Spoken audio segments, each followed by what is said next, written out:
যদি আপনার মনে হয় যে দেয়ালে পিঠ ঠেকে গেছে, কেউ কিছু করতে পারছে না আপনার জন্য, আপনি পরিপূর্ণ ইয়াকিনের সাথে, দৃঢ় বিশ্বাসের সাথে এই 4টা আমল নিয়মিত করবেন। এবং আমি বহু মানুষকে পার্সোনালি এটার পরামর্শ দিয়েছি, ওনারা আমল করেছেন, আমল করে উপকৃত হয়েছেন। এরকম বহু মানুষ আছেন, বৃদ্ধ মানুষ, বাবা ক্যান্সারে আক্রান্ত হয়েছেন অনেক দেরিতে, আল্লাহ তাআলা অলৌকিকভাবে সাহায্য করেছেন। হ্যাঁ, কখনো যদি আল্লাহ তাআলা এই আমলগুলো করার পরও আমার বিপদ দূর না করেন, তাহলে হয় আমার আমলের মধ্যে কোনো ত্রুটি ছিল, অথবা আমার এই বিপদ দূর না হওয়ার মধ্যে আমার জন্য কোনো কল্যাণ নিহিত ছিল। আল্লাহ তাআলা আমার দোয়া কবুল করে যে উপকার হতো তার চাইতে বেটার কিছু হয়তো আমাকে দিবেন, এই ইয়াকিন একজন ইমানদারের থাকবে। সেই 4টা আমলের 1 নম্বর হলো ইস্তেগফারের আমল। ইস্তেগফার, আপনি ফেসে গেছেন কোনো জায়গায়, কোনো উপায় পাচ্ছেন না, আপনি ইস্তেগফার করতে থাকেন। আস্তাগফিরুল্লাহ ওয়া আতুবু ইলাইহি, আস্তাগফিরুল্লাহ ওয়া আতুবু ইলাইহি, আস্তাগফিরুল্লাহ ওয়া আতুবু ইলাইহি, আস্তাগফিরুল্লাহ, আস্তাগফিরুল্লাহ, আস্তাগফিরুল্লাহাল্লাযী লা ইলাহা ইল্লা হুয়াল হাইয়ুল কাইয়্যুম ওয়া আতুবু ইলাইহি ওয়া লা হাওলা ওয়া লা কুওয়াতা ইল্লা বিল্লাহ। اللهم أنت ربي لا إله إلا أنت خلقتني وأنا عبدك وأنا على عهدك ووعدك ما استطعت أعوذ بك من شر ما صنعت أبوء لك بنعمتك علي وأبوء لك بذنبي فاغفر لي فإنه لا يغفر الذنوب إلا أنت সাইয়্যিদুল ইস্তিগফার।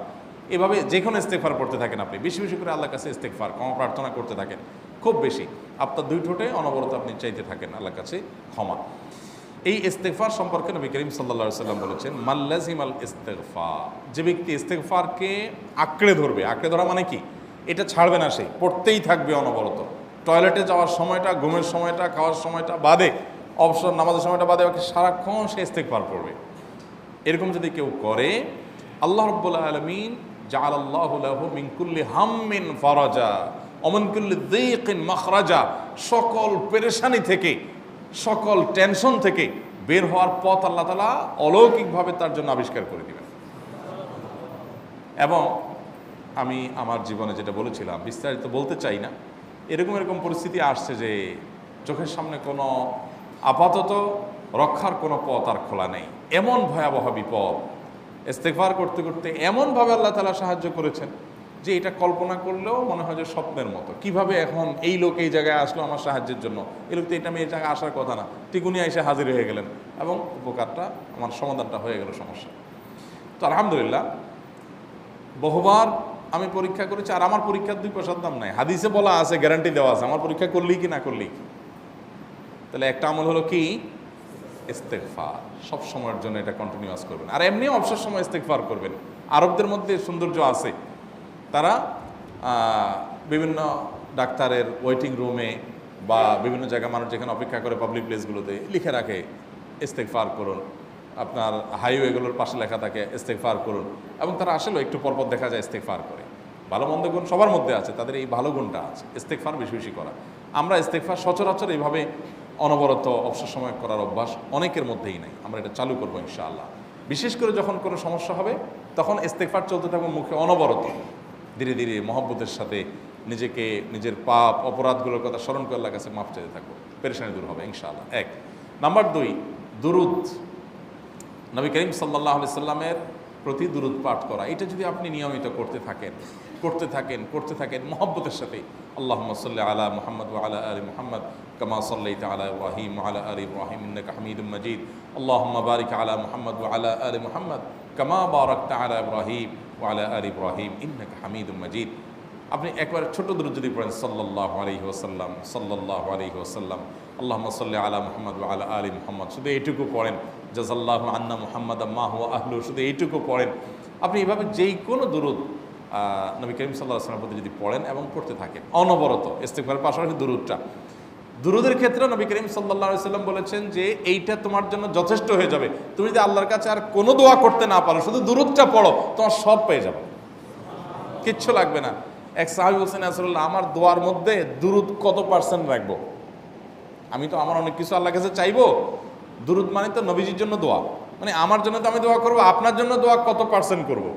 1/3, 1/4, তারপরে হাফ, এবার বিভিন্ন পার্সেন্টেজ বলছিলেন তিনি। নবী করিম সাল্লাল্লাহু আলাইহি ওয়াসাল্লাম বলেছেন যে হ্যাঁ, এর বেশি করতে পারলে আরও ভালো, আরও ভালো।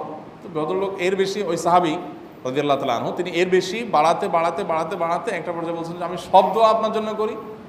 নবী করিম সাল্লাল্লাহু আলাইহি ওয়াসাল্লাম বলেছেন, তাহলে তোমার আর কোনো দোয়াই করতে হবে না, এর মধ্যে সব দোয়া চলে আসবে।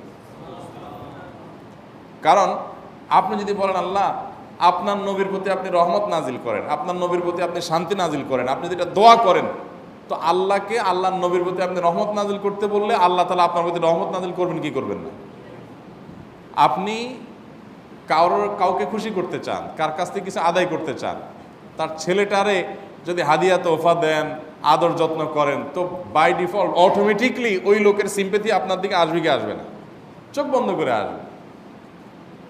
তো আল্লাহর নবীর জন্য যখন আপনি দোয়া করবেন তখন আল্লাহ তাআলা আপনার মধ্যে রহমত নাজিল করবেনই, এটা নবী সাল্লাল্লাহু আলাইহি ওয়াসাল্লামের ওয়াদা। যে কোনো পেরেশানি, তিনি আরো বলেছেন যদি কেউ দুরূদের আমল করে নিয়মিত, আল্লাহ রাব্বুল আলামিন তার সকল পেরেশানির জন্য যথেষ্ট করে দিবেন। এই আমলটাকে সবগুলো দূর করার জন্য যথেষ্ট হয়ে যাবে। এই দুরূদের আমলটা আমি দেখেছি সুবহানাল্লাহ গুলির মতো কাজ করে। আজকের ঘটনা, এক ভদ্রলোক সকালে একটা টেলিভিশন চ্যানেলে, বেসরকারি চ্যানেলে প্রোগ্রাম শেষ করে নামছিলাম লিফটে, তো উপস্থাপক উনি বলছিলেন যে ভাই মানে দুরূদের আমল পড়ে আমি কিছুদিন আগে একটা ইয়াতে মানে এমন একটা অবস্থা যে এইটা থেকে বের হওয়ার কোনো পথ আর নাই, শুরু করলাম দুরূদ অনবরত, এরপরে আল্লাহ তাআলা আমাকে এমনভাবে উদ্ধার করলেন আমি কল্পনা করতে পারিনি। আলহামদুলিল্লাহ এই আমলগুলো করে অনেক ভাইরা আমাকে অভিজ্ঞতা জানাইছেন যে আলহামদুলিল্লাহ তাদের অভিজ্ঞতা অলৌকিক। হ্যাঁ, ওই যে বললাম কখনো যদি আল্লাহ তাআলা আপনার দোয়া কবুল না করেন তাহলে হয় আমার ত্রুটি আছে, আর না হলে আমার জন্য আল্লাহ তাআলা এর চেয়ে বেটার কিছু রেখেছেন, আমি সেই ইয়াকিন রাখবো ইনশাআল্লাহ বিইذنিল্লাহ।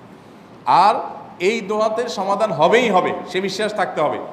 নবী করিম সাল্লাল্লাহু আলাইহি ওয়াসাল্লাম বলেছেন, হাদিসে কুদসিতে আল্লাহ বলেছেন আনা ইনদা যান্নি আবদি বি, বান্দা আমার প্রতি যেমন ধারণা করে আমি তেমন আচরণ করি। আপনি যদি চিন্তা করেন করে দেখি হয় কি না, দেখি ট্রাই করি, তাহলে ওই আল্লাহ তাআলা বলবেন ঠিক আছে দেখতে থাক।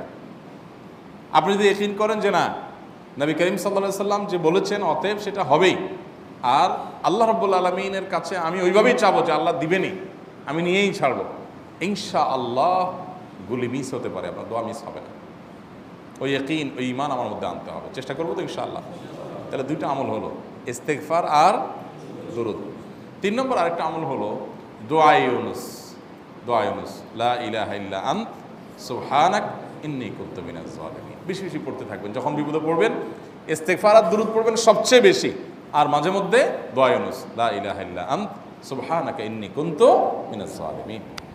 আল্লাহ সুবহানাহু ওয়া তাআলা কোরআনে কারিমে এই দোয়ার পরে বলেছেন ওয়াকাযালিকা নুনজিল মুমিনিন।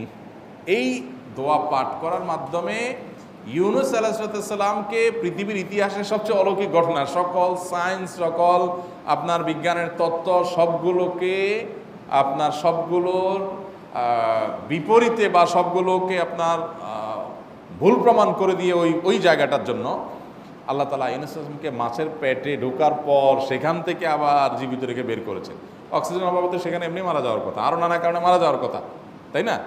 কিন্তু আল্লাহ তাআলা তাকে রক্ষা করেছেন, কারণ উনি ওই বিপদে পড়ার পর থেকে এটা পড়তেছিলেন, লা ইলাহা ইল্লা আনতা সুবহানাকা ইন্নী কুনতু মিনাজ জালিমিন।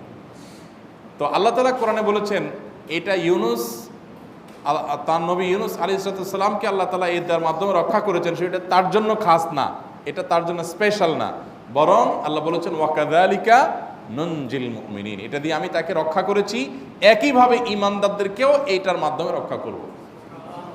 এটা বড় অস্ত্র পেয়ে গেলাম। দোয়া ইউনুস বেশি বেশি পড়বো ইনশাআল্লাহ, লা ইলাহা ইল্লা আনতা সুবহানাকা ইন্নী। আমার দেশে আবার দেখা যায় বিপদ হয়ে গেলে তখন হুজুর ভাড়া করে যে ভাই আপনারা সবাই মিলে এটা 1 লাখ বার পড়ে দেন, 1.25 লাখ বার পড়ে দেন, টাকা দিমো আপনারা পড়ে দেন। আপনারটা আপনি পড়বেন ভাই, হুজুরদের কাছে দোয়া চান সমস্যা নাই, আর হুজুরদেরকে খাটায়া টাকা দিবেন কেন, এমনি টাকা দিবেন না দিয়া। আর এই দোয়া নিজে নিজে করতে থাকবেন। ইউনুস আলাইহিস সালাম ওই সময় কি লোক ঠিক করছিলেন যে ভাই আপনারা সবাই দোয়া ইউনুস পড়েন, আমি গেলাম, আমি মাছের পেটে গেলাম, আপনারা বসেন সবাই দোয়া ইউনুস পড়া দেবেন, করছেন উনি? ওনারটা উনি করছেন, তো আপনারটা আপনি শুরু করবেন, দোয়া ইউনুস না। 4 নম্বর আমল হলো ইয়া যাল জালালি ওয়াল ইকরাম, এটা বিশেষ করে পাঠ করবেন। নবী করিম সাল্লাল্লাহু আলাইহি ওয়াসাল্লাম বলেছেন আলিজু বিয়া যাল জালালি ওয়াল ইকরাম, ইয়া যাল জালালি ওয়াল ইকরাম এইটাকে তোমরা আঁকড়ে ধরবে। ইয়া যাল জালালি ওয়াল ইকরামের মানে কি? এটা আল্লাহকে ডাকা, আর কিছু না, এবং হাদিসে বর্ণিত দোয়া, এটা মাসনুন দোয়া। ইয়া যাল জালালি ওয়াল ইকরাম মানে হে মহা ক্ষমতার অধিকারী, প্রতাপশালী এবং সম্মানের মালিক, এটা বলার মানে হলো আল্লাহর কাছে নিবেদন করা, যেহেতু আপনার প্রতাপ আছে, আপনার জালাল আছে, আপনার বড়ত্ব আছে, হে বড়ত্বের অধিকারী এবং হে সম্মানের অধিকারী, আপনার যেহেতু আল্লাহ তাআলা এটা, আপনার যদি এটা আছে, অতএব হে আল্লাহ আপনি আমাকে এটা দান করুন, আপনার সেখান থেকে আমার প্রতি রহম করুন, আপনার সেখান থেকে আমাকে, আপনার বড়ত্ব থেকে আমাকে আপনি হেফাজত করুন, আপনার একরাম থেকে আমাকে আপনি, তা দিয়ে আপনি আমাকে রহম করুন। তো সেই দোয়া আল্লাহ তাআলার কাছে নিবেদন করতে পারি, ইয়া যাল জালালি ওয়াল ইকরাম। এর পাশাপাশি তাহাজ্জুদের নামাজ এবং যে কোনো নফল নামাজ। কারণ নবী সাল্লাল্লাহু আলাইহি সাল্লাম ইজা হাজাবাহু আমরুন সাল্লা, নবীজি সাল্লাল্লাহু আলাইহি সাল্লামের কোনো পেরেশানি শুরু হলে আগে ওযু করে 2 রাকাত নামাজ পড়তেন, ওযু করে 2 রাকাত নামাজ পড়তেন। আমাদের যখন পেটে ব্যথা শুরু হয় আগে কার কথা মনে পড়ে? ডাক্তারের কথা মনে পড়ে। যখন গায়ে জ্বর আসে সবার আগে মনে পড়ে কিসের কথা? নাপা, নাপা, ঠিক না? জ্বর আসছে গায়ে, সবার আগে আমরা কি চিন্তা করি? নাপা। নাপা আপনি চিন্তা করেন, খান, নিষেধ না তো, ওষুধ গ্রহণ করা সুন্নত। নবী সাল্লাল্লাহু আলাইহি সাল্লাম নির্দেশ করেছেন ওষুধ সেবন করতে, আপনি করেন, ভালো কথা। কিন্তু ইমানদার সব কিছুর আগে ব্যথা আসছে, তাহলে ব্যথার জন্য একটা ওষুধ দোয়া শিখেছেন, দোয়াটা আগে করবে, পাশাপাশি ওইটা করবে। এলো ইমানদারের কাজ। আমরা আজকাল ইমান থেকে অনেক দূরে সরে গেছি। আল্লাহ আমাদের সেই ইয়াকিন দান করুন। তাহাজ্জুদের সময় দোয়া, অনেক বেশি দোয়া কবুল হয়। তাহলে 4টা আমল ইনশাআল্লাহ আপনাকে এই ভয়াবহ বিপদ থেকে উদ্ধার করার জন্য সাহায্য করবে ইনশাআল্লাহ। সে ইয়াকিন নিয়ে করবেন। সেই সাথে as-সাদকাত তারদুল বালা, দান সাদকা করা, অন্যান্য যে আমলগুলো আছে টুকটাক সেগুলোর সাথে সাথে চালানো। বাকি এই 4টাকে বেসিক্যালি একটু জোরভাবে করতে থাকা।